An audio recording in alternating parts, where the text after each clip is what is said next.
Hello, everyone, and welcome to the Hard Cut Podcast, where we enjoy filmmaking, viewing, and discussing. I'm Tyler Edward, and I'm joined once again with Alex Almeida, who just got back from Arizona. We literally went to I picked him up at the airport today at 5:30 a.m. So It's currently it's 7:41 it's a.m. 7:40 in the morning, which is very early for us. So if we're not as enthused as usual, I apologize. But we As usual, meaning the first episode. the first time.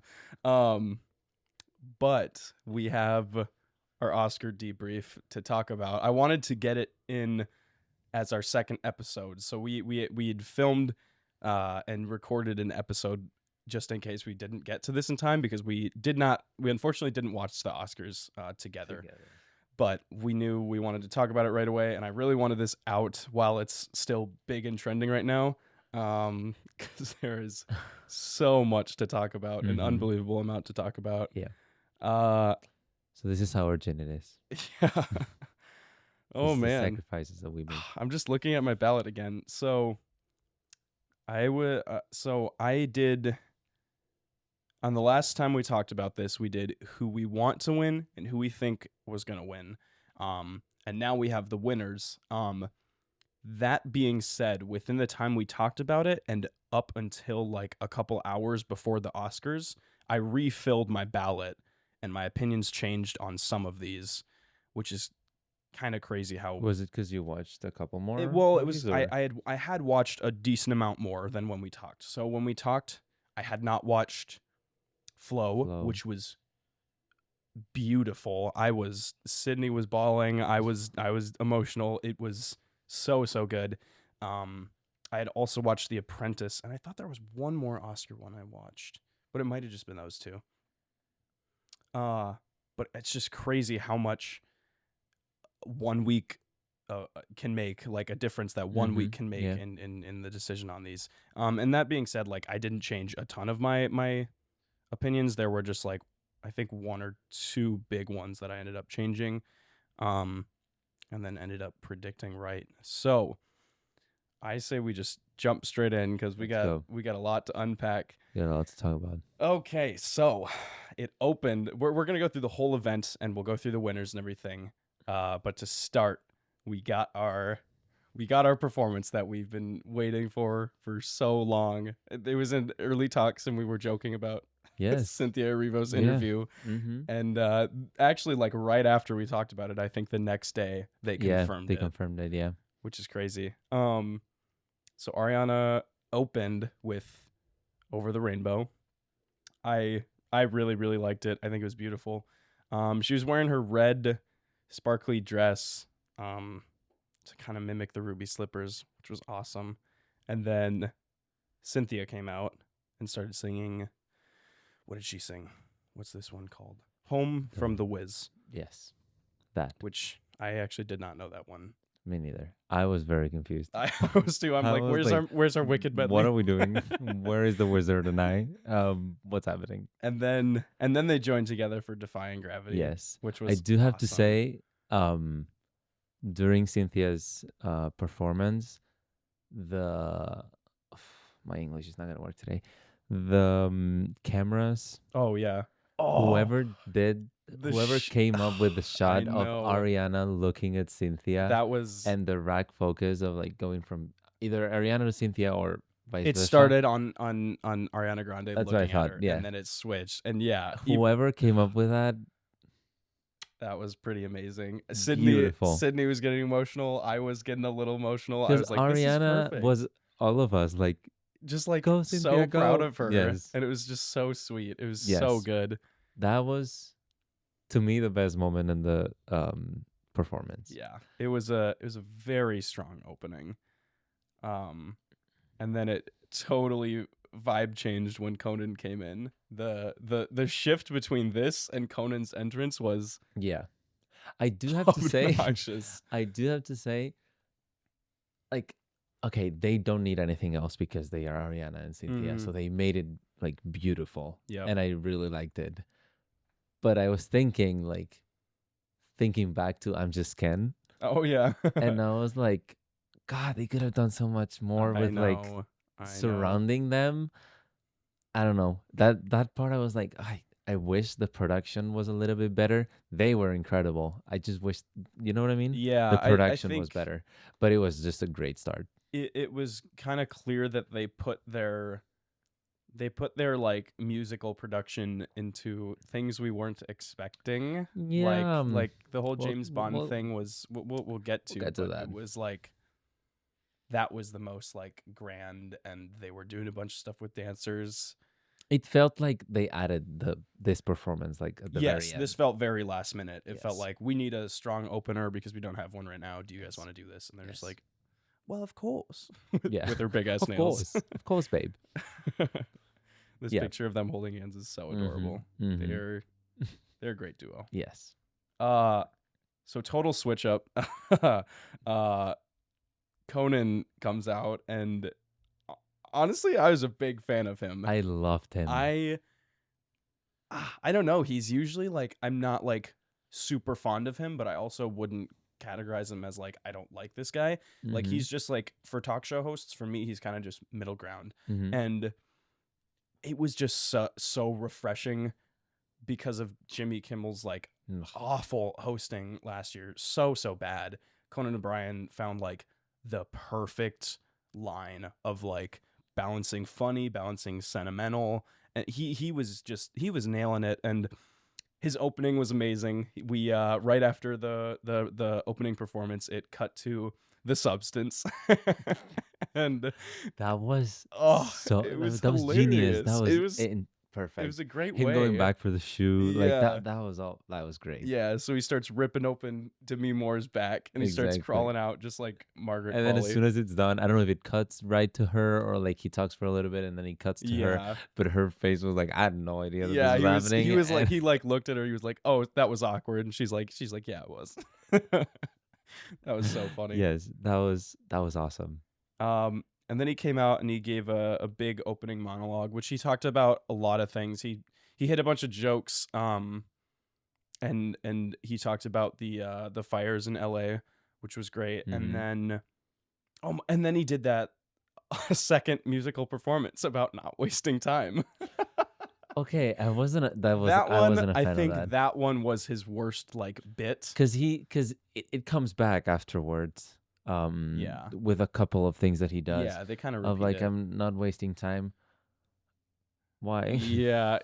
I get the joke. Yeah. So one of his opening jokes was talking about he did not want to waste anyone's time, and so they were going to play the music. And if the speeches went on for too long, it would be John. What's his name? Lithlow or something like that. I don't know. I can't remember his name, but it would cut to him Parks and Rec guy. No. Conclave guy. Oh, the guy okay. in the audience. Okay, Yeah. Oh, okay. Yeah, Oh, Parks yeah, and yeah, Rec yeah. guy That was he did another thing with was that guy. the announcer. Yeah. And I never remember his name, but yeah, he was the announcer. And I remember it coming on and being like, I recognize this, and then they finally cut to him, and I was like, oh, No, he's doing the Conclave guy, like being sad. Having the sad, disappointed face, which there's so many memes about. Yeah. And then he kind of went into this opening like joke number about not wasting time, where he was just like dancing and singing. I didn't like that Deadpool coming out like that. You can tell it was like that bit was written when Deadpool 3 was like big. Yeah. But like for Academy Awards, I'm like, Deadpool dancing doesn't belong in this bit at all. Like, and then he even made a joke later about the Dune sandworm. Yeah, prop. He said if we're gonna spend so much money on this, might as well use it twice or something like that. And I was like, okay. Because it came out in the opening and it was like supposed to be like playing piano or dancing or something, which I also didn't find funny. Yeah, I think this was his worst bit. Like, I get what he was trying to do, but I think it felt like he wanted to be main character for a little bit and just sing and dance. I think it was kind of an excuse to do that rather than to be like a funny bit. You know what I mean? But he won me over with the joke. Yep. The one about Sophia, was that right away? That was later. That was I mean, it was the opening monologue. I don't know. It was the opening monologue. Okay. I don't know how early it was, but it killed me. My jaw dropped. It was crazy. So he talked about I always mess up her name. Carla Sofia Gascon. Gascon. And what was it was the fact that Honora had a certain amount of F words. He goes, Honora has like 457 F words, just 3 more than Carlos Sofia Gascon's publicist after seeing all those tweets or something like that, and my jaw dropped. Yeah, the energy in the room, both like in probably everyone's homes, and also you could even tell just like in the theater that they were at, like it was like, oh, do we laugh? Like, do we laugh at this? Is this crazy? Yes. And then it was like this pause, and he was just like, oh, what was this where he made the joke where he's like, I'm lawyered up, I'm good. Something like that. He might have done I don't know if it was for this one, but he was like, he threw a couple like out there jokes that were like on the line, but they weren't crossing it. And then he would like come back and be like, I've got lawyers, I'm good. But then also what killed me was that like right after he goes, Carla Sofia Gascon is here. And I was like, what? And then it cuts to her, and she's like kind of trying to play along with it, but you can tell she's also extremely uncomfortable. I was so surprised that he went there, and that they even went as far as like showing her reaction and making her a part of the bit. It felt almost like everyone was kind of shaking hands and being like, okay, we fucked up, but we're settled now. Kind of. I don't know. I still don't feel good about Amelia Perez in any way. No. But that moment to me, I was like, oh, it seems like we're normal again. We're trying to be. We're trying to get there. Yeah, we're trying to get there. Which is, I mean, it's fine. Like, it's not like everybody's just trying to destroy her career. It's like, you fucked up. Yeah, big time. So let's move on. I do think it was a good joke to have in there though, because it did break the ice on it, because it was like had to be in there, or something about Amelia Perez, because like that's the like number one thing that people have been talking about when it comes to the Oscars this year. It was just this giant elephant in the room that at some point was going to be addressed. Exactly. And if someone he made a joke about Planet of the Apes, we'll be like, okay. Yeah. Who cares? Be like, whatever. Talk about like things that are very controversial, please. Exactly.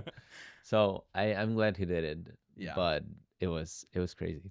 But so a big opening monologue with him. The only thing that I didn't like about him was how he stood. How he stood? Oh, yeah. With his legs super he's open. A big, tall. He's like a tall dude. And yeah, he was always standing a little weird. He was a great host, I think. Yeah, he started it off strong. He was hitting a bunch of jokes. And then we went into the first category, which was actor in a supporting role. So the nominees were Yura Borisov, Honora, Kieran Culkin, A Real Pain, Ed Norton, Guy Pearce, and Jeremy Strong. And we all knew it. Kieran Culkin, of course, won that Oscar. Like every other award. He's won every single award leading up to it, and he won the Oscar. He and Zoe completely just swept the entirety of the awards season. Crazy. He gave a very funny speech. Again, he always delivers. Yes. I don't think it was quite as funny as was it the BAFTA one? The SAG. That one. Yeah, where he was like looking at the clock. He's like 43, 42. Okay. Just like he's talking about how heavy the trophy is and never gets to anything that he tried to talk about. Yes. But I did really like this one. I think didn't he say something like, let's get like for the 4th kid or something like that? Because she had said like, whenever you win the Oscar, we'll talk about more kids or something. Yeah. Like that. So he like pointed out that she had like his wife had totally forgotten about this thing she said about him having a baby once he won his Oscar, and then he brought it up, and it was so funny. But it was also like it was really sweet. Like he was making her a part of it, which I really liked. And he brought up Jesse too. I mean, of course. Yeah. Great speech. He deserves it. He deserves every award. Yeah, and happy for him. I think we both wanted and thought he would win, didn't we? Yes. Okay. I mean, in watching The Apprentice, Jeremy Strong would have been my second choice. He delivered an amazing performance and was definitely like the most captivating part of that movie. That being said, I still think it should have. Regardless, Kieran was the clear winner. And then we get into the animated feature film. I was very, very surprised by this. Everyone thought it was going to be The Wild Robot, which I should read. I don't know if everyone, Because at the same time, it won the Golden Globe. What did Flow? Flow. Oh, interesting. I didn't know that. I really wanted The Wild Robot, and I thought it was gonna get it, but I don't know if everyone thought it because it already won the Golden Globe. Yeah, I had just seen. Well, I'd seen like a bunch of people on Instagram and everywhere else talking about it, and then I'd even seen Colin's review on it, and he on Flow, and he was like, "This movie's great, blah blah blah. It's gonna be so sad when the Wild Robot inevitably wins." So I think a bunch of people were under the impression that it was going to be the Wild Robot. But the nominees I also were. think the Wild Robot. Sorry, no, you're good. A lot more people saw the Wild Robot. Yeah, it was much more mainstream than Flow was. So it was Flow, Inside Out 2, Memoir of a Snail, Wallace and Gromit, and the Wild Robot. Flow won, and I'm so happy for it. It's just the animation style was incredibly unique, and the story being able to like be as touching as it was with not a single word of dialogue. It was just animals trying to survive the flood, and like as the cat from Flow like went on, like they started picking up more and more animals on this boat, and it definitely had like biblical themes in there and like visuals too, because I think it was supposed to be the flood from the Bible a little bit. It was really, really, really beautiful. It was also intense. Like the way it opened was like the flood like slammed in and the cat was like drowning and stuff. So it started off very intense. But it was awesome. I was very happy for that. I don't remember this speech all that much. I only remember I was focused on the cat with the Oscar. The cat and the Oscar in the background. That was so cute. Every time it was on film, I was like, "Oh, he got an Oscar."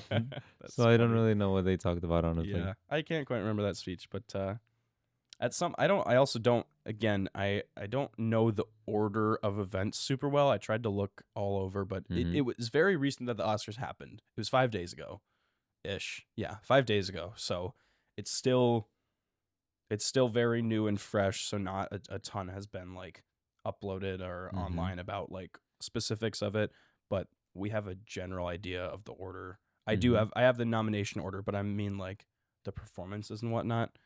We'll eventually get around to them, but I don't quite remember when they come in.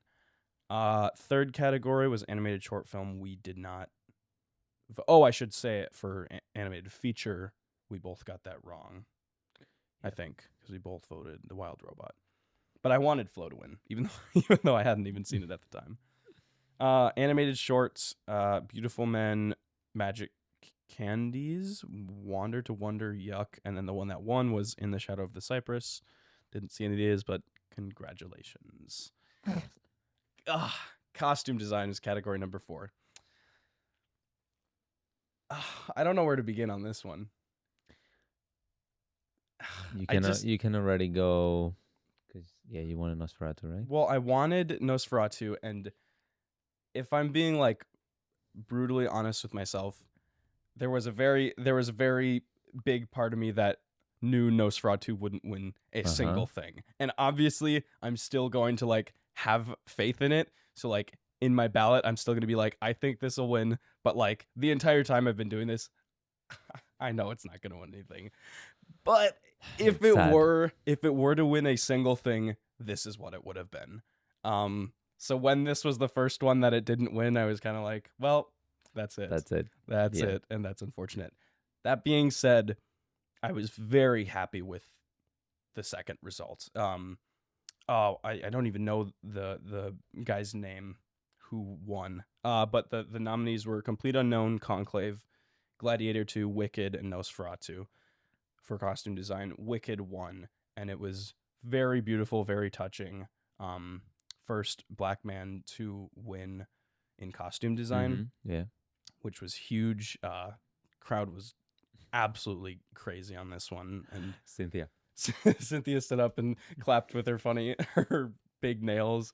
It was I also Coleman Domingo's energy too. Yeah, like it would always cut to him on so many different awards, and Mm-hmm. he was always getting up, always supporting. Yeah. He's a Did you see the great video of great like guy. the when they are in commercials or something like Yeah, that, and he just goes up there and hypes people up and yeah, takes a shot and yeah. yes, He was just there to have a good time. He yes, wasn't competing. yes, He was just there to be having fun yeah, and leading other people to have fun. mm-hmm. Like it was awesome. He kind of was like leading a lot of stuff Yeah.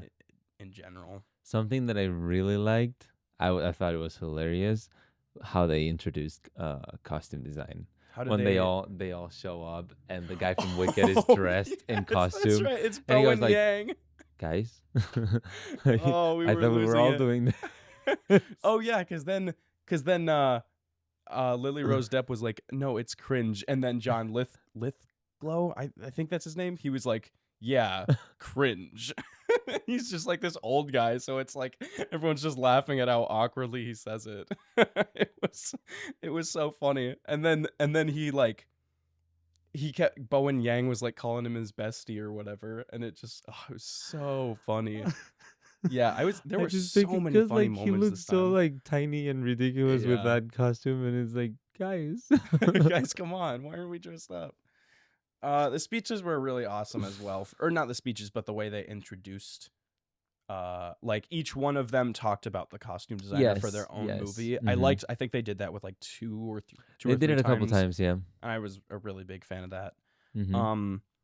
But yeah, I was happy with Wicked. I kind of had a feeling it would go to Wicked. You got that one right? Did you, or did you say Nosferatu as well? I think I don't know. I think you actually might have said Nosferatu. Probably costume design. I said Nosferatu, yeah. So we were both wrong on that one. And then we had original screenplay.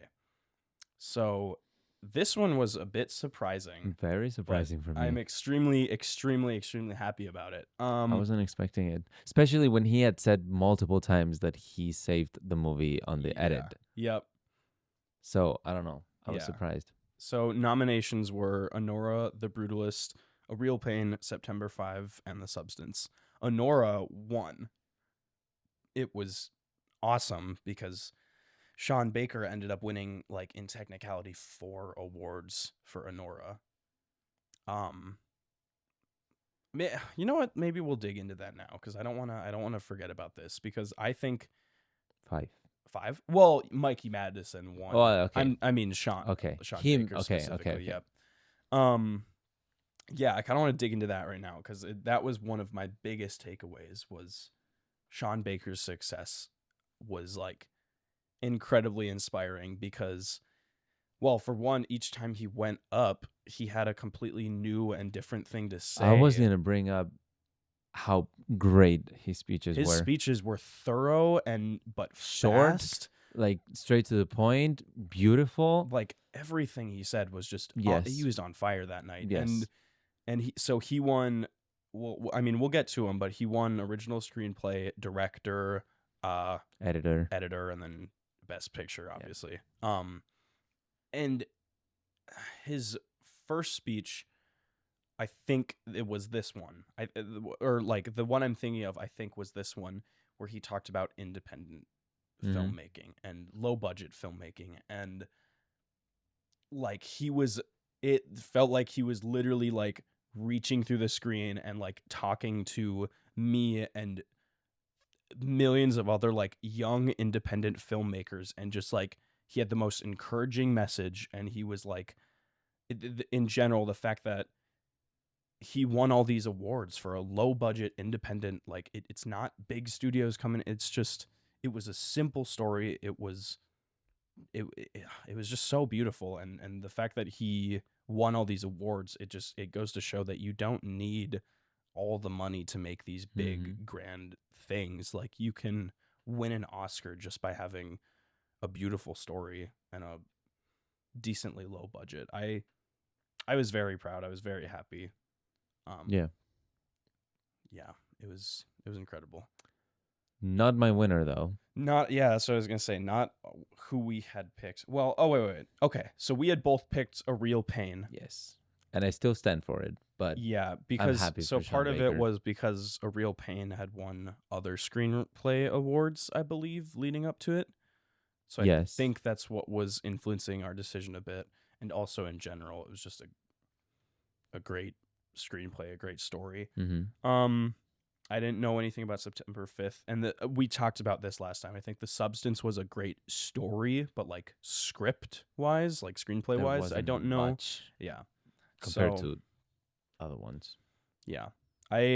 What also surprised me here is like The Brutalist versus Anora. I didn't know who would be more on top in general, because I think the whole time we'd kind of thought The Brutalist was like I was expecting The Brutalist to sweep. Yeah, and Anora was the one that sweeps, so pretty awesome.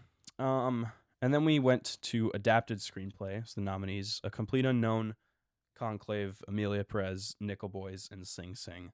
So this is one I think we both... Wait. Did we both win this one? Did you guess Conclave? I guess Conclave, yes. Okay, so my original vote was for Sing Sing, but when I refilled it out, I had changed my mind to Conclave, and it ended up winning. So that was a good last minute switch there.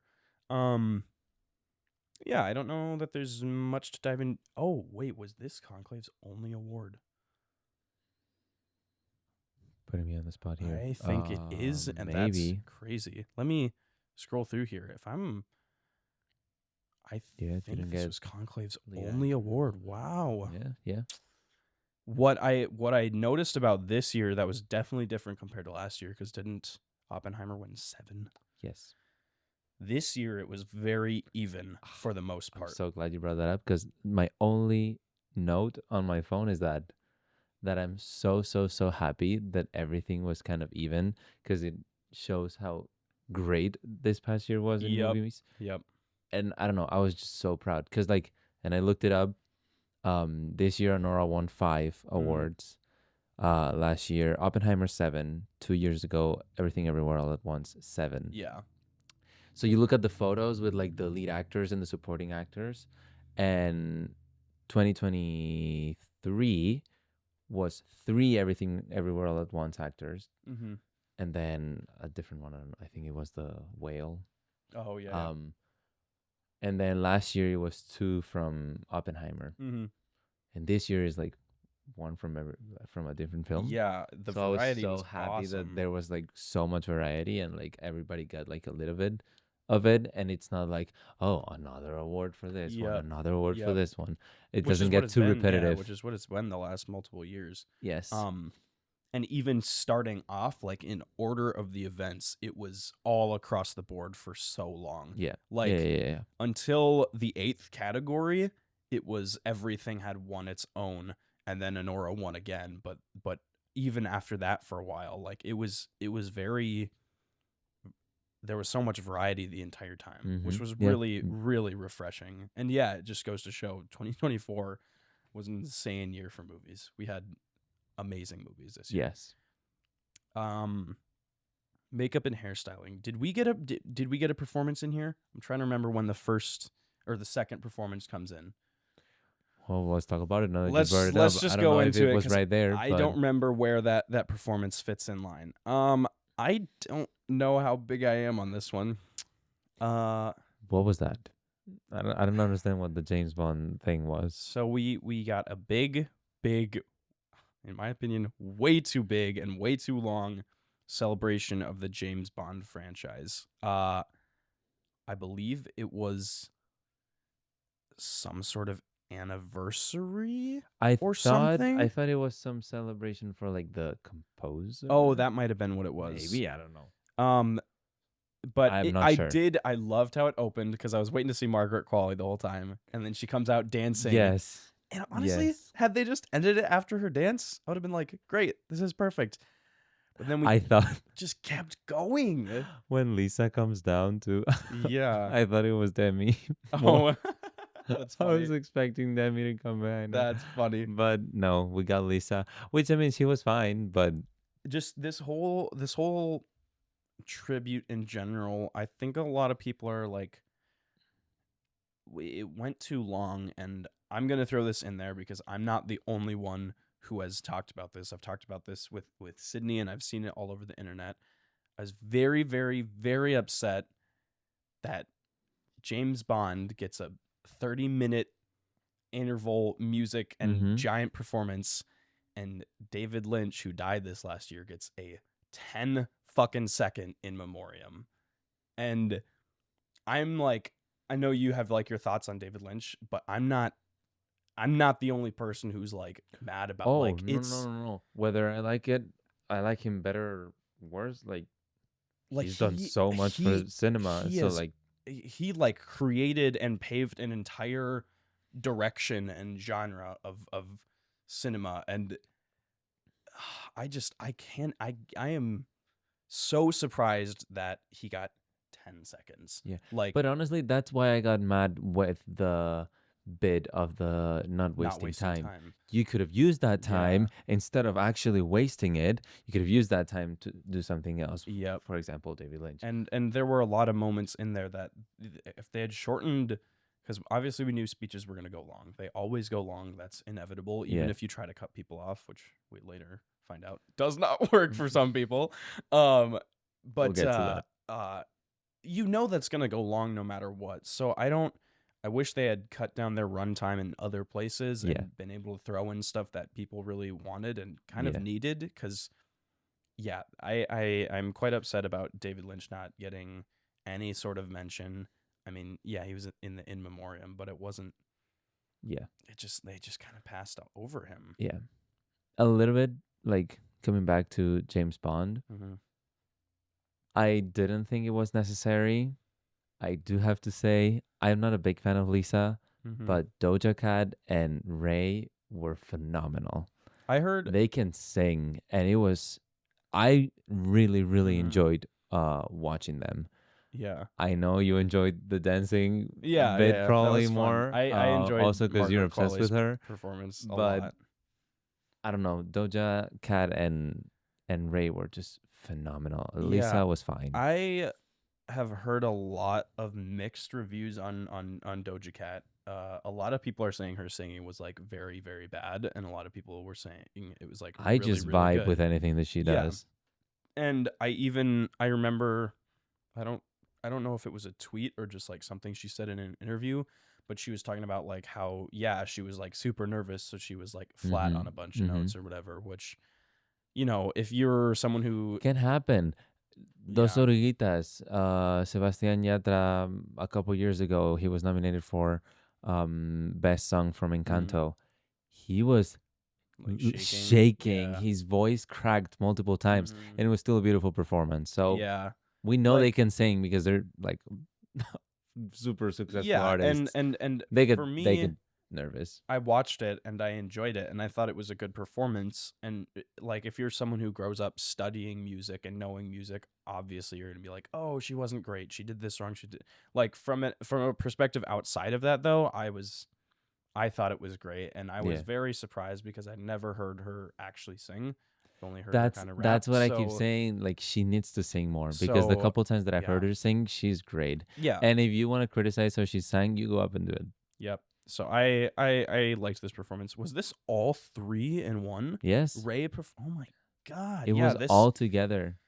This tribute, dude, was way too damn long.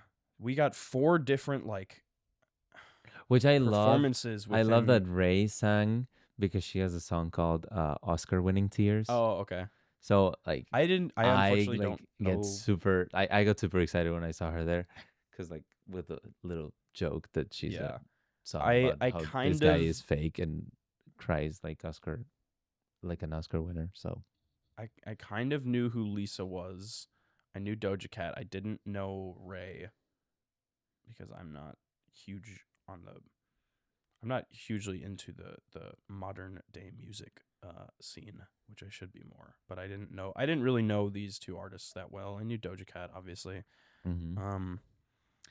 Anyway, James Bond performances too long. Didn't really need them. Could have done a lot more with other things by taking out. And like, I appreciate that we're acknowledging the people who made that, but again, when it comes down to it, like, there are people in this world with more influence, like, on a thing, like David Lynch, and probably even some of the other people in the in memoriam. Yeah, thing. I was gonna say, you could have used, I don't know about Lisa, but you could have used Doja Cat, mainly Ray, but also Doja Cat for the In Memorial. Yep.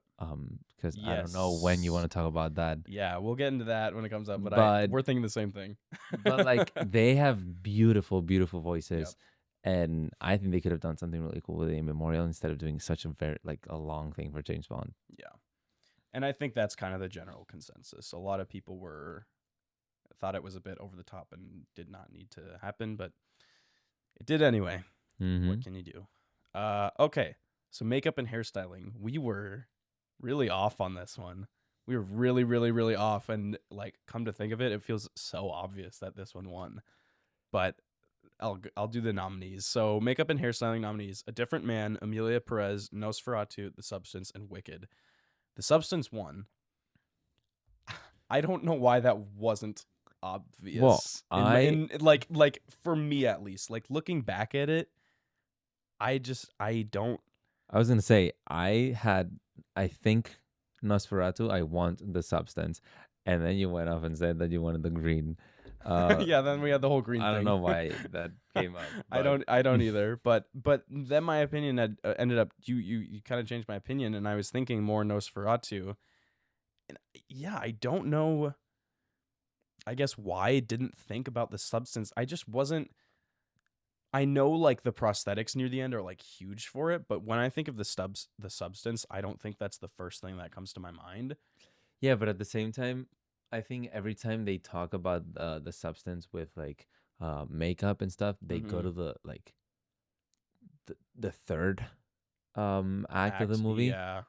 But there's a lot more in there like is. the Even first the hand, half. the finger, The hand, the finger, like half of the face, the actual hair changing. Yeah, and so like you really think about it, and it's like, oh, okay, yeah. Yep. I don't know if I also like the spine. I don't know if that counts or not. I suppose. So I mean, there is a lot more. Mm-hmm. And a lot. I guess they got the award because yes, Nosferatu is like a super cool design, but it's one design. Yeah. What thinking about Orlok? Yep. And then thinking about Demi in The Substance. Mm-hmm. There's so many more designs, like so many stages that I'm like, okay, I can see why they got it because all these different stages that they were doing and all these different like new things they had to come up with and like how it would evolve into like this monster. So I can totally see it. No, it makes total sense. And again, when I don't know why I didn't really think of it before. I think the reason is because I was focusing on hairstyling too. Like that's part of the category. And when you put those two together, I couldn't say that The Substance had like amazing hairstyling. Like it was generally straightforward, whereas I was thinking about Nosferatu and the elaborate hairstyling that they had to do for the different characters, especially the women. And so that's maybe why my brain was more there. Taking hairstyling out of the equation, which they didn't necessarily do that, but like I think makeup was the more prevalent thing in it this year because of The Substance. So yeah, The Substance won. Unfortunately, it was its only award, but The Substance is an Oscar-winning film. That's amazing. That is so big. That is huge, and just makes me very, very happy. I got so happy when I saw it. Regardless that it only won one. How many? It was nominated for 3, and it was nominated for Best Picture too, which is awesome. Man, I'm just so happy for The Substance. I'm very excited about that. Film editing. So I was wrong about this one too. Anora, The Brutalist, Conclave, Amelia Perez, and Wicked. Anora won again, which was so good. Yes. And this is one of those where I thought Amelia Perez was going to win because this thing happened where it got 13 nominations, and then I think the internet and society collectively was like, hey, Academy, you fucked up big time. And then they only won 2 awards. So this was one of those situations that I'm like, Amelia Perez is going to win at least 4 or 5 because of how stupid the Academy has been this year. So I put my vote towards that.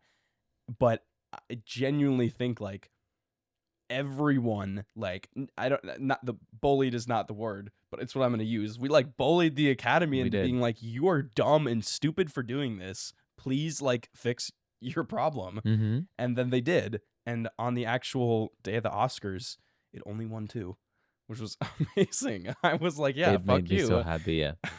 But Mm-hmm. this is where I thought it would win one, but Honora took it, and couldn't be happier. Yeah. Because it was what I wanted. I wanted Honora. I thought it would be Amelia Perez. So this was speech number 2 by Sean Baker, and this was where, he joked about saving it in the edit, which I thought was so funny because, like, again, another reason I love Sean Baker is I'm an independent filmmaker who has written, directed, and edited. Like, that's what I do when I make a film.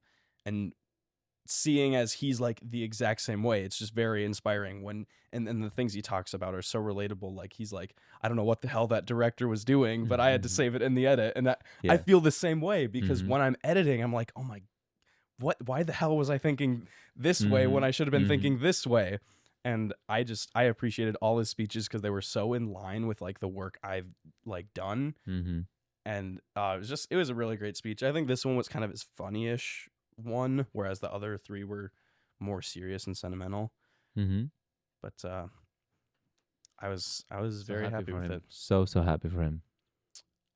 Next we go to actress in a supporting role. There was really no competition, but Monica Barbaro, Ariana Grande, Felicity Jones. I have to talk about this quick. Isabella Rossellini. I am ashamed of myself. That's Isabella Rossellini, the girl in that blue velvet vinyl. That's Isabella Rossellini, and she was also in Wild at Heart, another David Lynch film. I think she's been in multiple, but I've seen Wild at Heart and that, and I didn't recognize that it was her. I didn't know her by name. I just knew. So I'm starting to piece together why she got the Oscar nom. Because you and I were like, why? You think it's more like prestige? I think there's a bit of like, because she's been in these bigger projects and she's been kind of this actress who has been really good, but I don't Jamie know. Lee Curtis kind of nomination. Yeah, something kind of like that. Hope that she finally gets something. Yep. And I think that's kind of what went into it. I can't say that I'm still like, oh, she should be nominated, because again, I do think there were other options. That being said, I'm very sad that I did not recognize that this was her, because I loved her in Blue Velvet. I loved her in Wild at Heart. And she wore literally the song. She wore Blue Velvet when she showed up to the Oscars to pay homage to David Lynch. It was very, very awesome. But yeah, so I was just sad I didn't recognize her. And then, of course, last nomination, Zoe Saldana, who won. I mean, I still say it is the best thing about Amelia Perez. I really wanted Ariana. I can see why the Academy wouldn't even consider her. I know. But yeah, and her speech was pretty good, I think. I keep seeing memes about it because she went up and she goes, "Mommy, mommy!" And she starts screaming. And when there's you all get these lost memes. in the supermarket, "Mommy, yeah. Me when I throw up as a child. Oh, it's just so funny. Yes. So yeah, it was a very emotional time, like speech for her. Like, she was literally bawling the entire speech. Because I mean, she has been the least controversial part of the movie. Yep. And she's just there to support her movie. I genuinely, like, we've hated a lot on this movie, but I genuinely think that they didn't do anything to harm anyone. Yeah. And they weren't trying to hurt people, and that's what she keeps saying in all these speeches. Like, we did it from our hearts. And I did, like, I don't know, I don't think it was on her speech. I think it was more on an interview after she won the award, that she said, this is not a movie about Mexico. This is a movie about four women. And they could have been Russian, they could have been French, they could have been whatever. she was really smart there. Yeah. I think she kind of saved a little bit Emilia Mhm. Perez. It's unsavable, but like Correct. she like saved the movie a little bit, talking about it's about 4 women and it's not about Mexico. So I think honestly she's done all the good campaign on Emilia Perez, which is Mhm. there's a little bit and it's all her. Yep. Because the Yep. director hasn't done shit. Carla Sofia Mhm. Gascon hasn't done shit. Selena Gomez just chose to disappear and not talk about it. Yeah, she kind of And just so vanished from the equation exactly. completely. So like she still showed up to all these awards, but like she hasn't talked about Emilia Perez at all. Mhm. And Zoe Saldana is the only one that has actually like stood for Emilia Perez, and Yeah. because she actually believes in it and she hasn't like hidden or anything like that. So I've always loved Zoe Saldana. I admire her for like standing up for her film, whether we like it or not. Yep. And I think she did a very decent speech. I don't agree with the win, but I'm happy for her. Yeah. Period. And I wanna period. I wanna use that as like a gateway to talk about the couple of interviews after with Emilia Perez, because it only won 2 awards, so we don't have to bash on it as much this time as we did the first time. But I do want to go into did you see the speech with the director after the Oscars? I don't know how you say his name, but it was like Jacques something. I didn't see it. Was it in French? Well, kind of. So he had a translator with him. Of course. This is one of the, in all of the terrible, awful, shitty things Emilia Perez has done, this was one of the worst and most like hateable moments. Oh, really? I was pissed, and I'm surprised that you haven't seen it if you haven't. I don't think I have.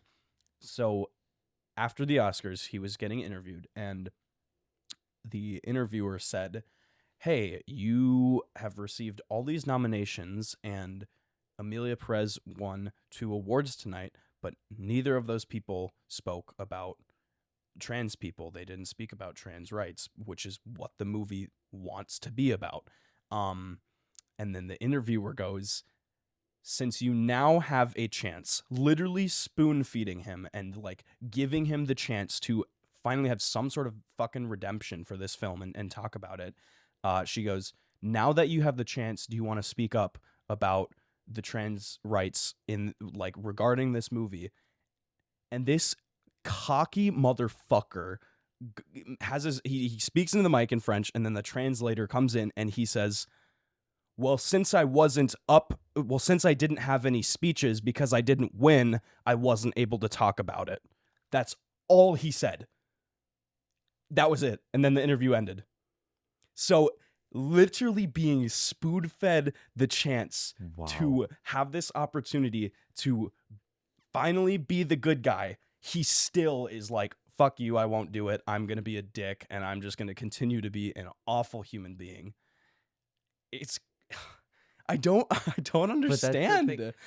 I don't understand this movie and these people. That's why I feel terrible for Zoe. Because another interview that she did, the interviewer, you've probably seen it. She asked Mexico, we are all really offended by this film or whatever, and she goes, once again. Yeah, she First addresses of all, it. And I am she really, says it. really sorry that you felt offended. We've never, ever, ever tried to offend you. Blah blah blah blah blah. So she's doing this, and then the director's he's like doing. The director and Carla Sofia are just like, "Stop it!" Just pushing it down, and Zoe's really trying. So that's why I feel really bad for her, and I think she deserves so much better than the team that she had to work with. So deep down, going back to the nomination, I'm happy for her, not the movie, specifically her. And I can agree with that. I still am like a little iffy on it, just because like, even if she's the best and most redeeming part, like, she's still technically representing the movie. Yeah. So I'm still like a little I don't agree. I don't agree with it. But I'm happy for her as a person, happy for her as an actress, and I'm glad she had such an emotional reaction to it. Yeah. But yeah, all that being said, the Emilia Perez drama just keeps going. It doesn't stop because this director won't shut the hell up about things he needs to shut up about. Just lock him in a cage, please, and don't let him do anything else. But both him and Carla Sofia away. Exactly. Just stop, guys. Just quit it. I'm trying to remember when the next song is, but we'll talk production design, and then we still got a decent amount left. We'll keep going. We'll keep trudging. This one was obvious. We knew this would happen. Production design nominees: The Brutalist, Conclave, Dune 2, Nosferatu, and Wicked. Obviously, I wanted Nosferatu. I'm always rooting for it. It was Wicked, and it was always going to be Wicked. Which is fair. It's damn great production design. Shiz is awesome. Like I said last time, they planted 1 million flowers or something crazy like that. I don't know that there's much to go into. There's not much to go into it. That I was right. It's good production design. So we'll keep going. Original song, Amelia Perez's second win, which is it's good because they went. There was only one in between them, so they got their 2 awards done, and then it's like, and then they're done for the night. But they kept being ridiculous. Yes, this was a crazy. This was the was she first. Drunk? I don't know, but so the nominees were El Mal, The Journey, Like a Bird, Mi Camino, Never Too Late. El Mal won. We obviously knew it was gonna win. I wanted Like a Bird, even though I didn't quite even remember which one it was. Oh. But after they played it at the Oscars, I was like, oh, this is the end credit song. This was one of the first moments that was like, what the fuck? What was happening? So the 2 songwriters go up, or was it 3? It was the 2 songwriters and the director. That's what it was. And oh man, so they give this whole speech about the song, and then they start singing Amelia, and Amelia. That was shocking. That was the most jarring thing. Like we were all sitting there just watching, like bored out of our minds, and then it's like, what the hell? What are we doing? I had to look away. No, it was uncomfortable. I couldn't look at that. I was like, the secondhand embarrassment was exactly. She was also like reaching out from the side of the mic, like, Amelia. She was like trying to make this moment like everything's about me. I'm the main character. And then the guy too was like, I don't want to be up here. You could totally tell that this guy just did not want to be in this situation. He was even like half laughing, chuckling. Like it literally seemed like he was like, are we actually doing this? We're doing this. And then he like had to commit because the other girl was doing it. Were they a couple? Or no? Maybe, I don't know. Either way, you could tell like the only reason he was doing it was because it was for her and she had wanted to do this thing, because he was so uncomfortable. He was like muttering his words, barely singing as she's trying to like pave the way. And then I think that the song, the music kicked in early for them to like leave the stage, didn't it? And people started like clapping to get them off, even though they kept singing. Yeah. Mm-hmm. Terrible. Embarrassing. It was just so weird. Don't let her work again. Don't let anyone in that movie work again besides Zoe. Yeah. Wow. It was a very crazy moment. That's probably the most talked about moment, I think, from the Oscars right now, for the most part. We got another crazy one coming up, but yes. Next 2 categories I'm going to kind of skip through. It was documentary, short film, and feature film, which we did not watch, unfortunately. The winner of short film was The Only Girl in the Orchestra, and the winner of feature film was No Other Land. Didn't really know either of those. I did feel bad though, because I think this was where they started to be strict with their speech timing. This is when it started picking up, and they just started cutting people off. Okay, let's address this. Yeah. I agree that obviously viewers are a lot more interested in the actors or directors, the famous people, and a composer or like a short film or documentary crew is not as appealing to us. So you get 2 options.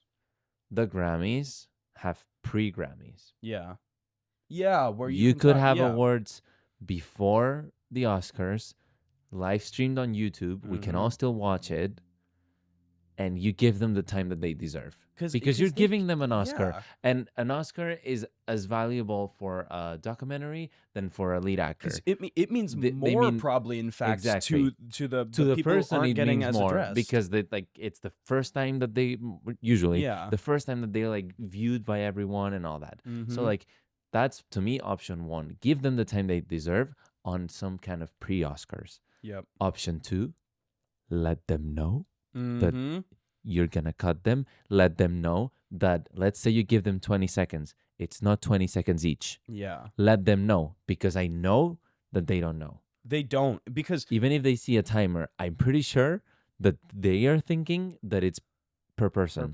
Yeah. Because it's the first time they will ever be on a stage as big as that one.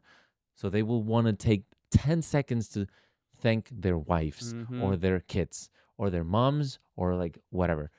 So just let them know. I feel terrible. I also was feeling like, because I do get it. We want to speed things up, but like, we are invested in these Oscars, and obviously we're going to stay through it all till the end because we're waiting for best actor, best actress, best picture. So you don't have to cut these people off, because as a viewer, even if we're like, oh, this is boring, like, go on your phone or something if you don't want to watch it. Like, there are people who care about this, and they need to have the same opportunity as everyone else. Because I don't remember what speech it was. I don't think it was either of the documentaries, but it was a pair of 3 guys.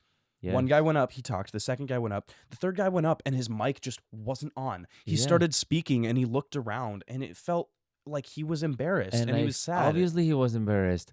Like, every single person that knows him and like his hometown or whatever are just gonna feel terrible for him, and he's just gonna go back home like just I'm the one that couldn't get to talk at the Oscars. Like, it's just embarrassing and painful to watch. And some of these people, in many years, they give beautiful speeches because they come from, a lot of people are not Americans, and they come from like places where they're like underdeveloped or like places that need some like visibility, and like a lot of them are beautiful speeches.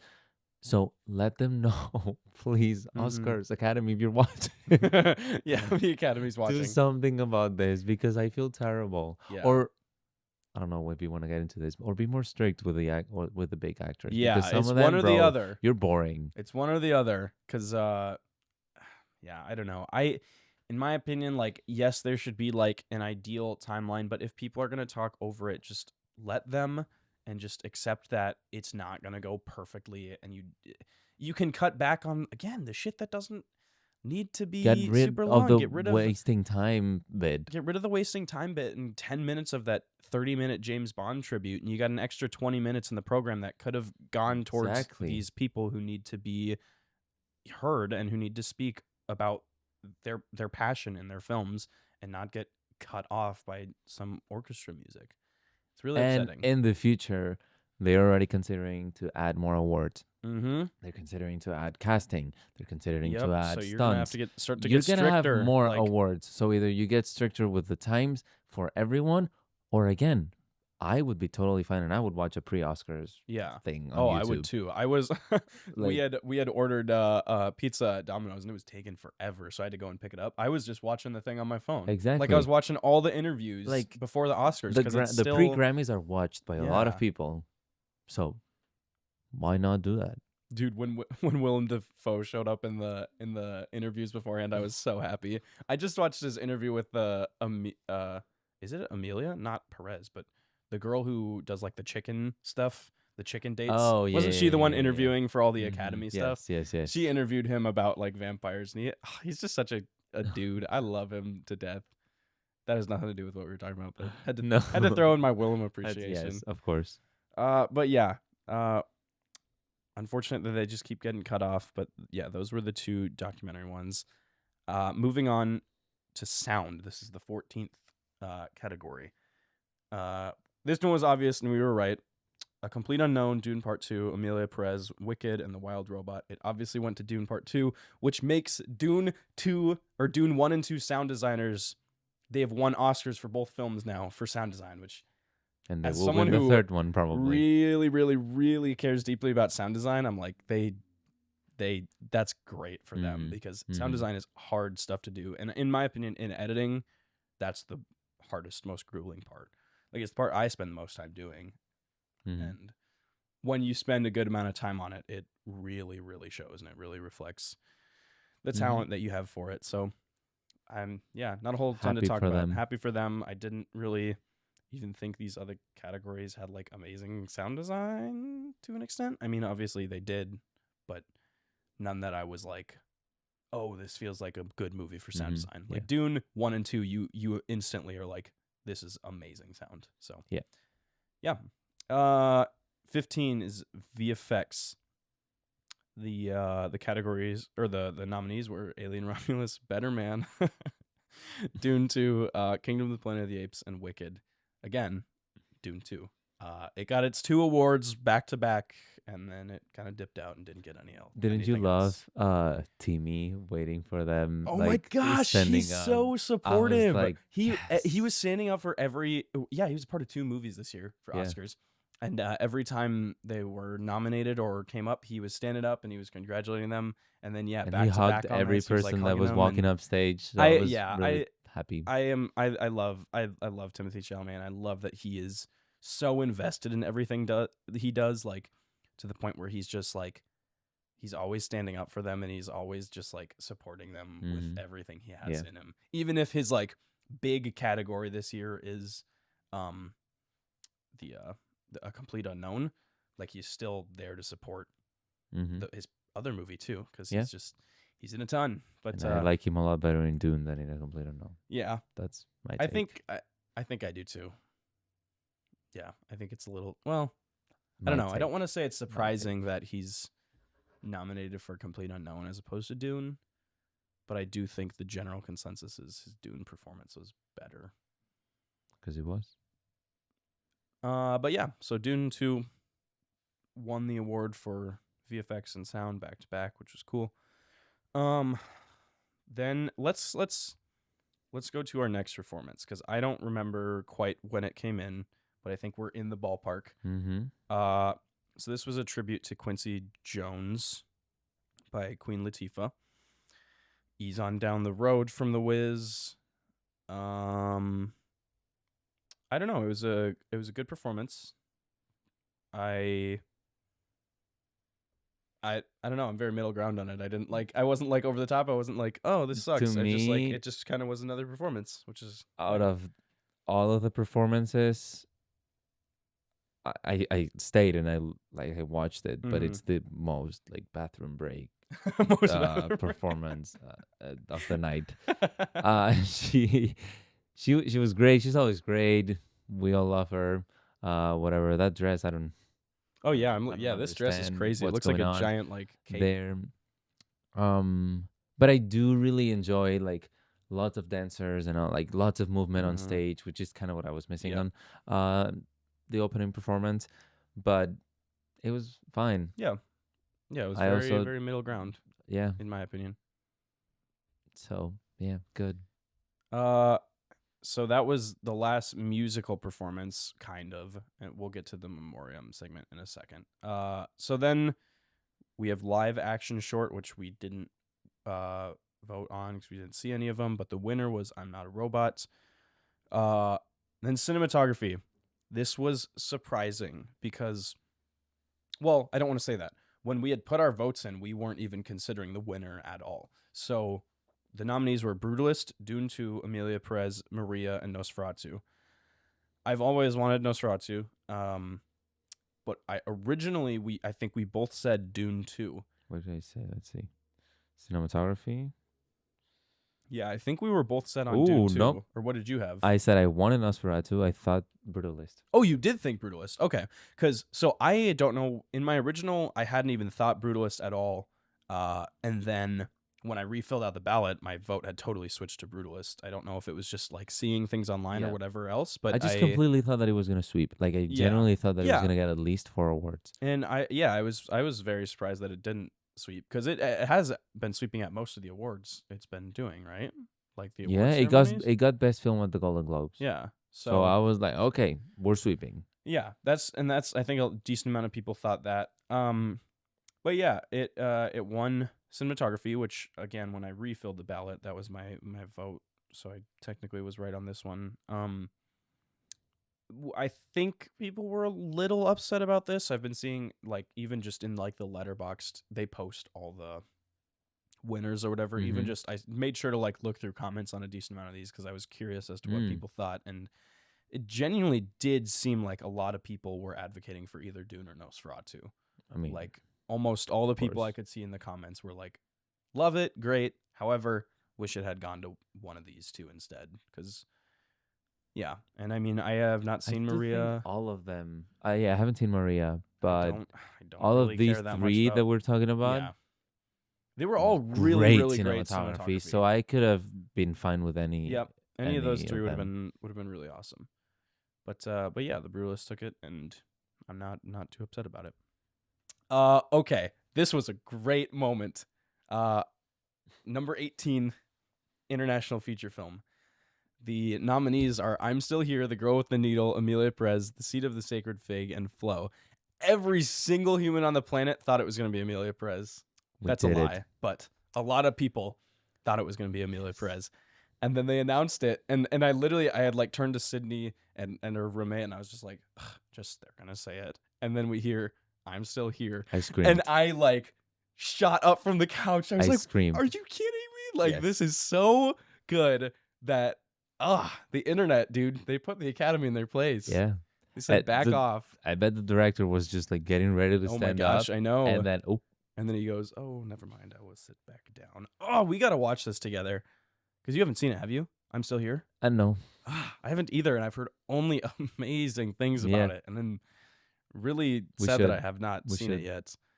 But yeah, I'm so happy for them. It won, So and I think this is one of the awards that, as well as costume design, I think this is one of the awards that everyone was like freaking out about. Mm-hmm.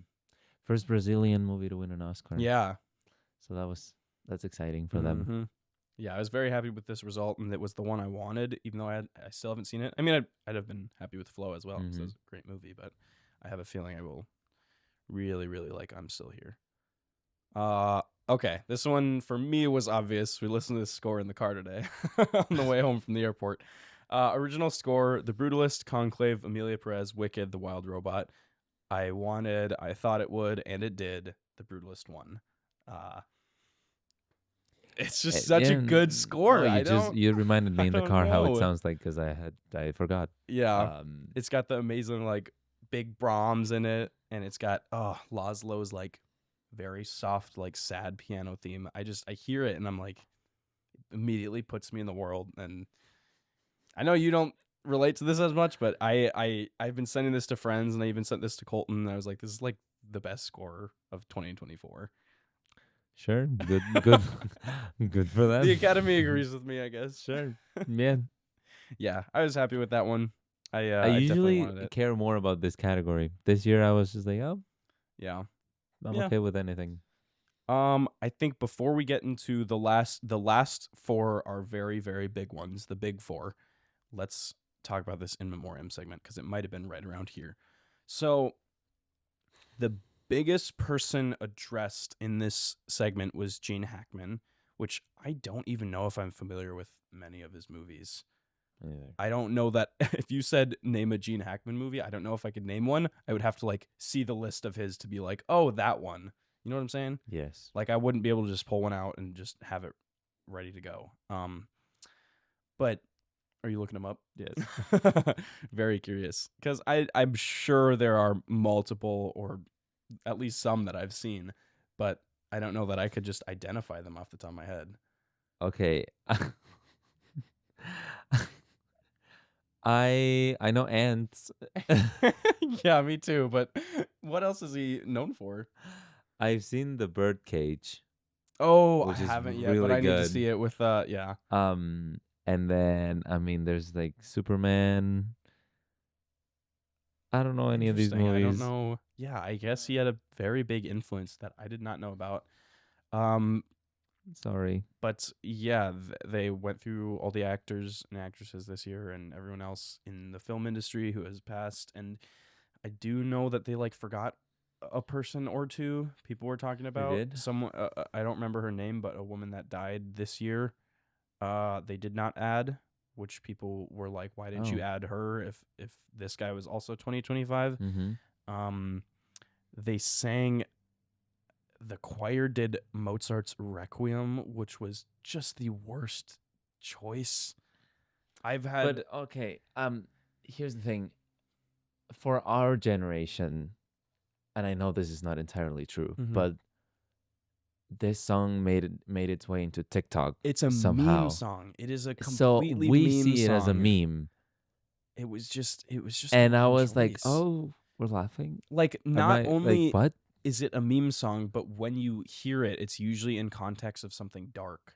Yes. And I'm like, why are we going so dark for a segment about Exactly. people who have died? I know it's grim, but try and lighten it up with music. No, exactly. And that's why Ray would have been, if you won Ray in the Oscars, Ray would have been sing here. perfect. You gotta watch her performances live. She would have been perfect for this. Kind of like, didn't Billie Eilish do an In Memoriam one year? Oh, maybe. I think she did. Just like sitting on a stool, just giving me your voice and like piano, like something soft and like, and like nice. kind of Just, like hopeful or like I don't know, but that this was really poor choice there. Yeah. And so Morgan Freeman was the one who introduced this one. I mean, again, we kind of talked about this earlier. I was just very disappointed with the lack of appreciation for David Lynch, and the way they handled this In Memoriam segment seemed to not be very happy for a lot of people. Like, in general, people just didn't. Oh yeah, Maggie Smith died this year. Yeah, and now like James Earl Jones, Shelley Duvall. Wow, yeah. What I feel even worse about is that there's memes on TikTok now about the In Memoriam, which is not something that we should be joking about. But it's just like the way they approached like, it was wrong. Like doing this like bits on TikTok, like me when I heard the song that was playing in the In Memoriam, like, and there's all these jokes now, and I feel bad. Yeah. Because obviously they didn't intend it as a joke. It just wasn't handled with the it care just that like it should have whoever been. did this was probably 50 years old and is not on TikTok. Yeah. And a big audience from the Oscar is on TikTok and sees this as some kind of joke. Yeah. So I hope next year they kind of are like, oh, we need to like really put care into this section. Yes. Because this felt like the least like considerate. I don't know. No, like, I think this they were this like, was the part that just people felt go to like, the bathroom here. Don't worry, we can no. I actually watch it. So. Yeah.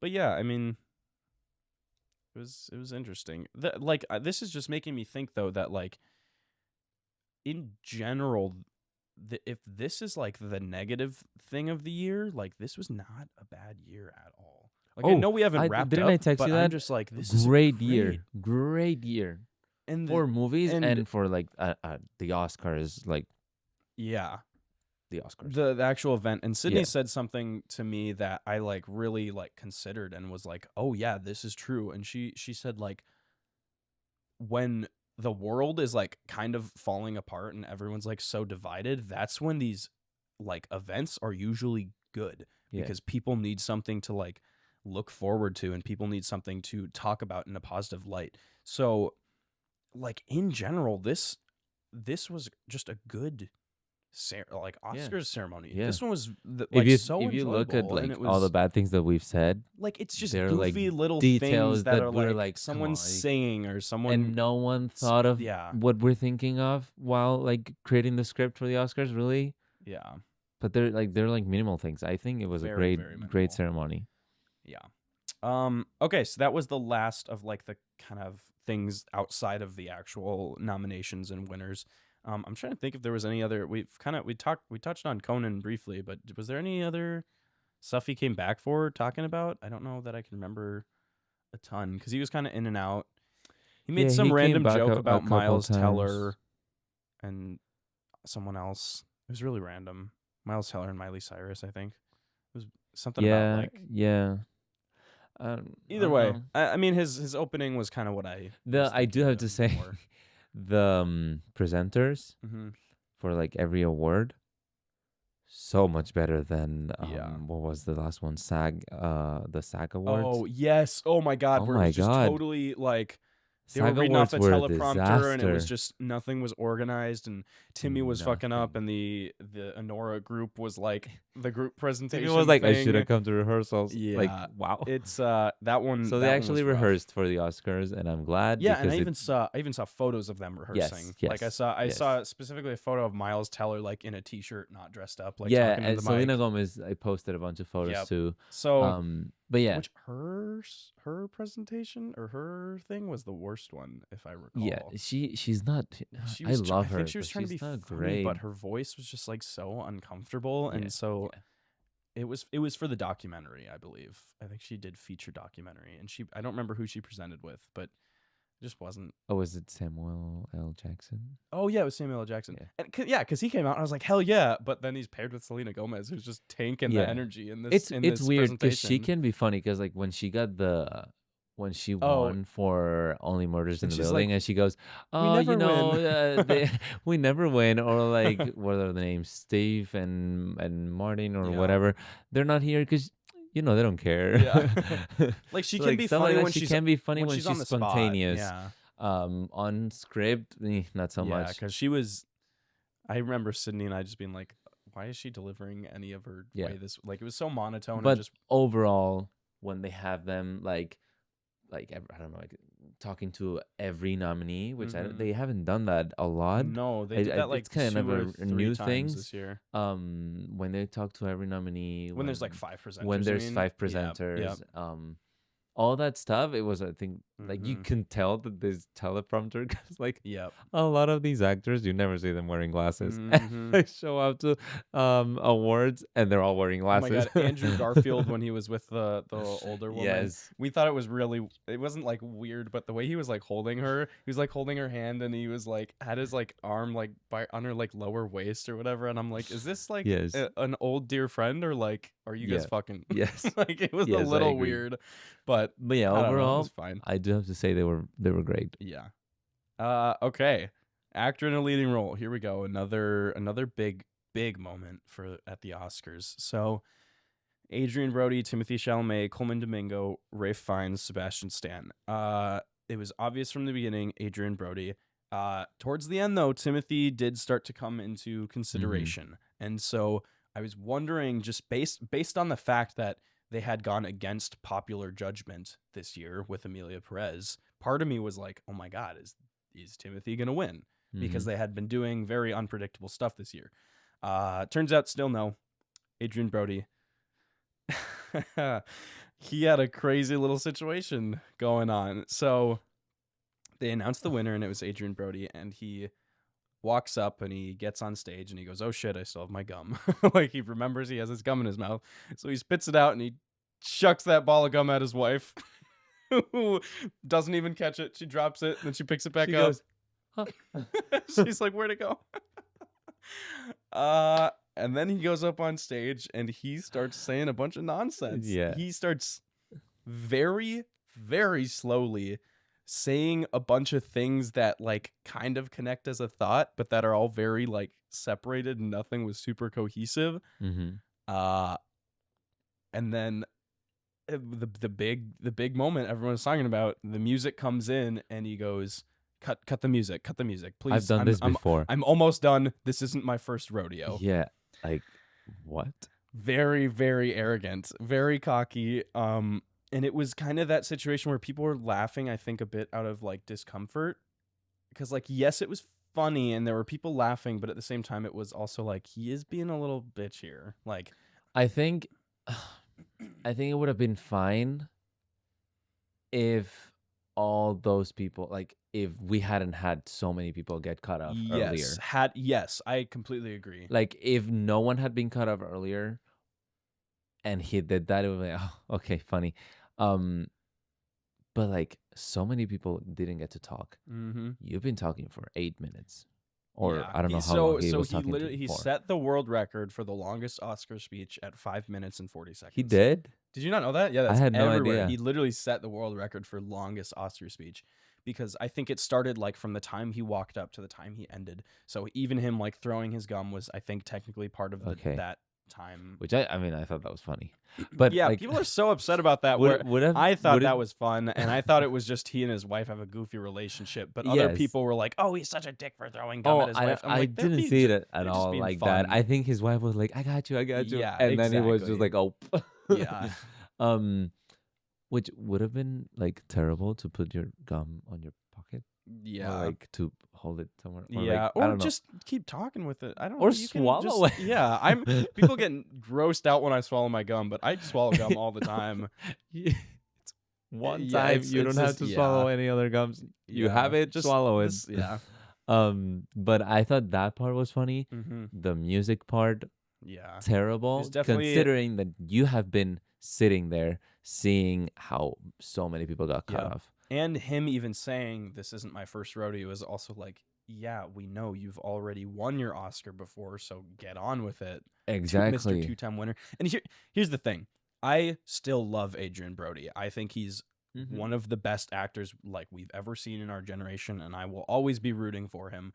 But this little charade has lost a lot of fans for him. There are a lot of people who have just kind of a switch like flipped, and they're just like, "Oh, I no longer will be supporting him," which is a little crazy. Like, yeah, it's a kind of a jerk move, but it's not like Will Smith slapping Chris Rock. I'm not canceling him or anything, but it's like it's like a fluke that I can very much look past, and a lot of people can't look past this. Okay, here's the thing: a bit wild to me. Sean Baker speeches is concise and just like he was just perfect at it, and you could tell that he was prepared. Well, in the last one or one of the last ones, he actually pulled out a paper. Which I want to talk about that one. You can tell he was prepared, and he said what he needed to say and what he wanted to say. He got the message across, and then he was short and like, boom, and people. I bet people were actually tearing up because like they were beautiful. Adrien Brody, you could tell that he wasn't really prepared. Yeah, he didn't really know his direction. Really didn't think you were gonna win, or you had a chance of winning. Yeah, prepare something. Because he was, like you were saying, he was trying to connect thoughts, and we were lost. So he had a 5-minute long or almost 6-minute long speech. I don't remember a single thing he said. Yeah, I don't either. I remember exactly what every speech given by Sean Baker said. Like, I remember the different categories of it. Exactly. Yeah. So, I don't know. Adrien, consider this. Just prepare something. Or if you really don't know what to say or like have nothing prepared, stop trying to give me life lessons and just go, I want to thank my wife. I want to thank A24, blah, blah, blah, blah, blah. If you really have nothing prepared, just thank people. But don't try to give me life lessons because I don't know what you're saying. If you're trying to connect thoughts, I don't know what you're saying. What I'm incredibly curious about is had he won, what Timmy's speech would have been like. And the reason I say that is because we didn't get to talk about this last time because it hadn't happened when we were talking. But he gave a speech when he won Best Actor at the, I don't remember what award it was. SAG Awards. SAG Awards. He won for Best Actor, and he gave, in my opinion, an awesome speech. Yeah. It was one that I think some people were like, I think the older generation was like, I don't like this, and the younger generation was like, this is awesome. It was a very clear divide of like what kind of person appreciated the speech or not. But I loved his honesty and his drive. He went up on stage and he said, if I'm like being truthful, I am in pursuit of greatness. I want to be one of the greats. He mentioned which of the greats he was inspired by. And it was thorough, but it was a good speech, and it is one that is ingrained in my brain. Yeah. It was a good speech because he said what he had to say. He got off stage, and I remember it. And I remember it. I do think Adrien Brody should have won this Oscar more than Timmy, but I would be very curious to see what his speech would have been like after the other one. Like if it would have been kind of along the same line or if it would have been different. I think I've talked about this with multiple people.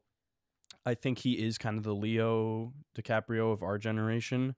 a bit, and I think he's going to be one of those actors who consistently makes great work over and over and over, but doesn't win an Oscar till like late in his life. And then when he does win an Oscar, it's going to be explosive. Like it will be huge. And I think he will. Yeah. Oh yeah. He's got time. Oh yeah. What's good about him is that he's at a point where he has been in everything. Mm-hmm. Like genre wise, he's been in like or not even genre wise, that too, but like he's been in like good stuff and not so great stuff. Yeah. And people still love him, whether it's good stuff or not so great stuff. Now he's at a perfect point where he can say yes or no to whatever he wants. So if he wants to be one of the greats, I mean, if I were him, I would just say yes to like the best directors, the best cinematographers. And everyone's after him. So like he can totally say yes or no. If he wants to be one of the greats, he just has to choose who to work with, and he can. And he's up for, we had talked about this, but we couldn't remember the name. Marty Supreme is, I think, his next movie where he was spotted filming it, and he's got like a little mustache, and he's like hitting the car with the, oh, shoot, why can't I remember the name of the director? The brothers that always work together, they did Uncut Gems and Good Times. It's one of the brothers. I cannot remember their names right now off the top of my head. But one of the brothers is directing that. And I'm assuming we're going to get another great performance. And I love those movies. They're just anxiety filled and intense. And I want to see another one, especially with Timmy in it. I'll be watching that. Yeah. But so I'd be very curious to see him give more speeches. I want to see him win more things. All that being said, Adrian Brody wins actor. I still think he totally deserves it. And yes, he was a bit arrogant with it, but I'm still rooting for the guy. I love him. I think he's just a great actor. Mm-hmm. And so that one we both got right as well. Okay, next category is director, which was kind of a very, very big one for me. That I was most looking forward to, I think. So Sean Baker, Brady Corbet, James Mangold, Jacques Corley Farge. I originally wanted Corley, and it's tough because I also wanted Sean Baker, but we were kind of trying to limit it down to one. Sean Baker won, and I think I'm more happy with that result than I would have been with Corley. And I could be wrong about that because, again, we talked about like all the stuff Corley did for her movie and how amazing she is. The difference is like I totally like. Well, I don't know, not the difference because they both edited their movies as well. Yeah, like they just both poured so much into their stories, like. But ultimately, Sean Baker got it, and this is where he delivered, I think, my favorite speech. He talked about the theater experience, which I'm a very, very like. Again, like the reason I loved all his stuff is because every single thing he said was like rules, or not rules, but things I live by. Yeah, like the editing stuff, the independent film stuff, and then in this speech he talks about the theater experience, which is another thing I live by. Yeah, if you're gonna see movies, keep going to theaters. Like everyone needs to keep going to theaters. That's where movies are supposed to be viewed.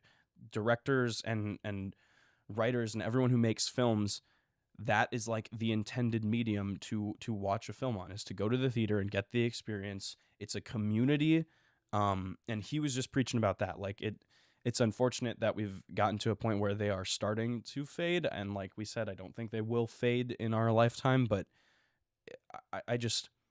I'm always at the theaters, and I always keep going to the theaters to see movies because that's how they should be viewed.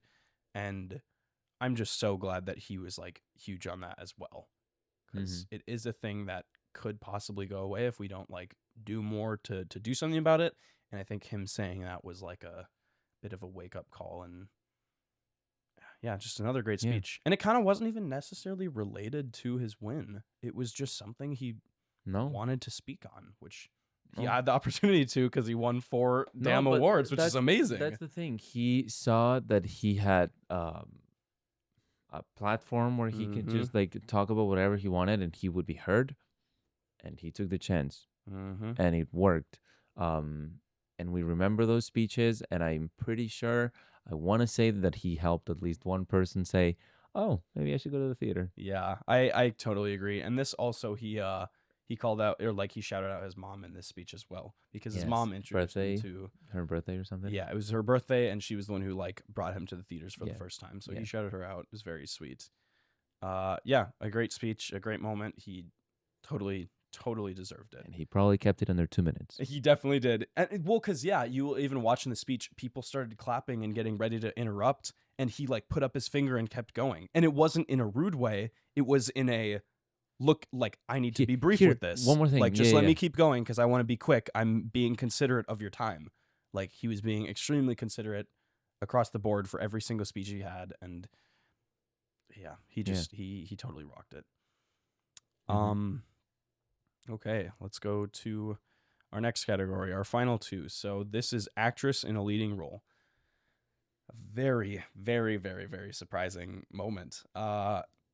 Cynthia Erivo, Carla Sofia Gascon, Mikey Madison, Demi Moore, Fernanda Torres. So I do want to say, I kind of told you about this, but I am watching the Oscars. Mm-hmm.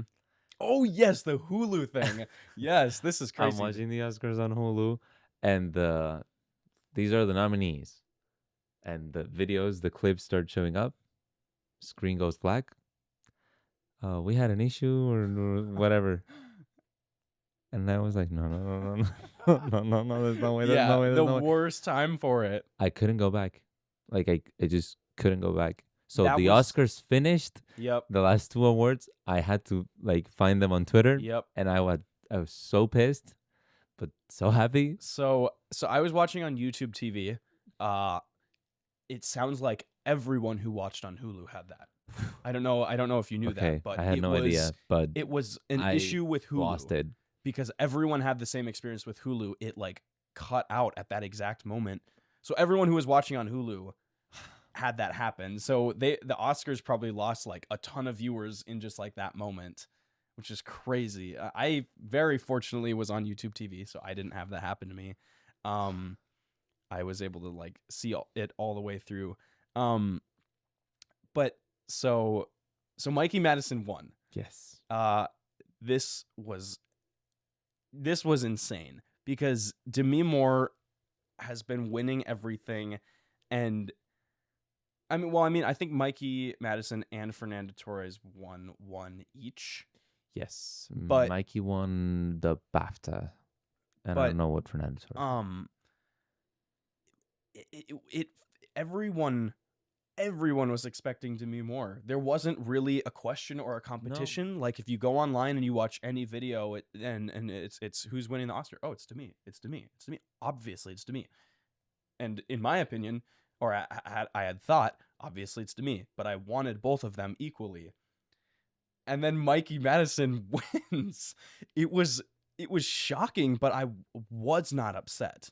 Like no. I had talked about this in our last time talking about the Oscars, that I would be both happy and sad at the same time. And I was, because I'm very sad Demi didn't win it, but I'm also very happy Mikey won it. Like they are both equally deserving of it. I do love all of the memes about how Mikey Madison winning is just the premise of The Substance. Have you seen those or no? I haven't. Oh my gosh! So I literally come back from a trip. I haven't been on my phone. Oh yeah. Because wow, the video or the clip in the movie of Demi mocking Margaret Qualley on the TV, people are inserting Mikey Madison winning the Oscar on the TV, and Demi Moore being like mocking it and throwing stuff at it and everything. So everyone is just comparing her win to like Margaret Qualley in The Substance versus Demi. Like that dynamic of Elizabeth Sparkle like fading out is literally what happened at the Oscars, which is kind of true. Yeah, to an extent. Like what I am happy about is I think that they both, like, yes, in the end Mikey Madison won the Oscar, but Demi overall won more awards. Yeah. So I think it was a very fair and even, like, it was even for the both of them, and the awards were dispersed well, and even Fernanda Torres got an award. So for actress in a leading role, I thought it was great across the board. The whole award season, like, it was very fairly handled. Yep.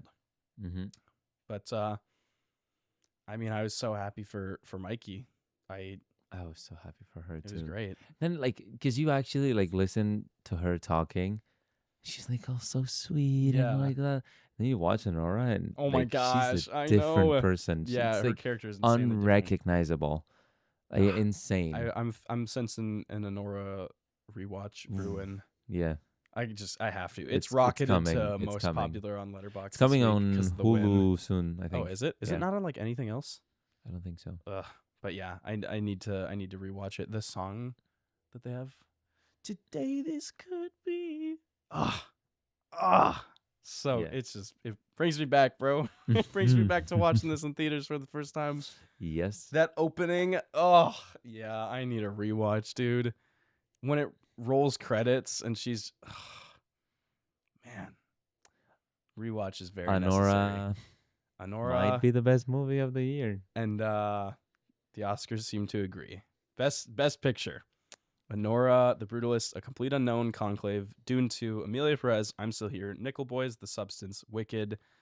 Honora won, and man, I'm so happy for it. I had originally, when we had talked on the podcast, I put that I thought The Brutalist was going to win, and this was one where I switched my vote on my redoing my ballot. I was very firm on, I don't know like what changed, but I think it's going to be Honora. I just had a gut feeling in it, and it was, and I could not be more happy for it, because again, I think this is not out of all the ones on here, but in general, this is a very lower budget film for an Oscar winner. Oh yeah. Like, I don't even want to think about how much it costs to make Dune 2 or how much it costs to make Wicked. Like, an inconceivable and unfathomable amount in my brain, because I can't even think about that. But Honora being like $6 million, which the fact that $6 million is low budget is kind of, it says something crazy, though. That is wild. They did like something that actually helps a lot with these kinds of movies, is that half of their budget doesn't go to big names, like big actors. Yeah, like Dune 2. Yeah, I'm probably not half of it, but like a lot of it is gonna go to cast. Yeah. I don't know about Wicked, but Ariana and Cynthia probably got a lot. They're definitely so yeah, with Honora you can just spend that money on other things and it just works. Yeah, I was very happy with this movie winning. I don't know what else to say about it. I mean, I can't say I was surprised The Brutalist didn't win. I was a little bit, but like, I think near the end of all the campaigning and everything, and even like the couple days leading up to the Oscars, it started to become more and more clear that Honora had kind of passed. I feel like this is one of the best examples of the importance of campaigning. Yes. Because if you had the Academy vote for the Oscars around the same time as the Golden Globes, man, those awards would have been way, way different. Yep. Amelia Perez would have a lot more, Brutalist would have a lot more, and Honora would have maybe editing. And then, campaigning. I do know, like, I don't remember the number, but I know they spent way more than budget on campaigning, which is making a couple people, like, for it to be a low budget film, people are being like, well, also considering that the campaigning is part of the budget, it's technically not like a low budget film anymore, which I can see. I think it was like 18 million or something. It was something crazy. That doesn't really take it away. That doesn't change my opinion too much on it. No, like I view campaigning as separate budget. Yeah, I view campaigning as like you're trying to make your film win, but at the same time, you're just trying to make people watch the film. And if the film is good, people are gonna talk about it. So like, I don't think they're like wasting like spending 18 million on like buying those votes. They're They're spending 18 million on like trying to get people to watch it, trying to get people to talk about it, and it just works because the movie's good.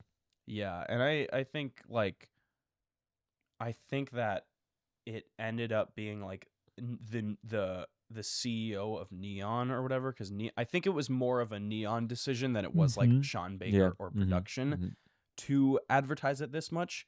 Like, I don't think this money was like part of, maybe I'm just wrong about that, but I don't think Sean Baker was like contributing. I think this was the production companies doing. So that's why I kind of view them as two separate things in my head. Yeah, man, I was just so happy it won. It's an incredible film. It definitely deserves it. But yeah, and then they had a very, very swift ending. I was wondering if there would be some sort of big like finale thing, but I guess they wasted so much damn time that Conan was kind of just came out and was like, "Okay, bye everyone." I couldn't tell you because I couldn't watch the ending. Yeah, the end. It was just very abrupt. Like they announced the best picture, and then Conan came back out, and it was just like it was just kind of done. Yeah, man, but like, what are we supposed to look forward to now? That I am literally. I'm looking like, right now are at like early that's what I was 2026 just gonna say. predictions. Do we have any early ones? Like there's a ton. Mickey 17, that will be Mickey one. 17, which I'm so excited to watch. I am too, and that's this month. Oh my god, is that 10 days? Because it's on the 17th. It's in 10 days. Is it? Yeah. Holy crap! We might have to do a review. Oh, we will. Okay, we're gonna review Mickey 17. I'm excited for that one. Yeah, I love Arpat to death and Toni Collette. You want me to tell you a couple of? Yeah, sure. Let's movies? see some early predictions. We're on decent time. We have After the Hunt, Luca Guadagnino. Oh, he's got another one coming up. Holy shit, he doesn't stop. Yep. Wow, he's just one after another. I don't know if like all these movies are confirmed to come out in 2025. No, there's going to be an Edgar Wright film. I don't know if that's like Oscar worthy, but I will be there for that. I think it's a remake of The Running Man. Well, we have Avatar, Fire and which Ash. I have never really been big on the Avatar series. I don't think I ever really got. They usually get like the VFX, score, maybe sound. I did read a thing that James Cameron, the director, is he's putting at the beginning of the movie, no AI was used in the making of this film. Like, it's crazy that we're at a point that needs to be clarified by that. But yeah, that's what it sounds like will be happening. We have another Yorgos with Emma Stone and Jesse. Yes, Clemens, I don't remember the name of it, but Begonia. Yep. Oh, cannot wait. That's again, these are just early like guesses though, because like early. I'm sure Kinds of Kindness would have been speculated to get some sort of Oscar nom, but it didn't.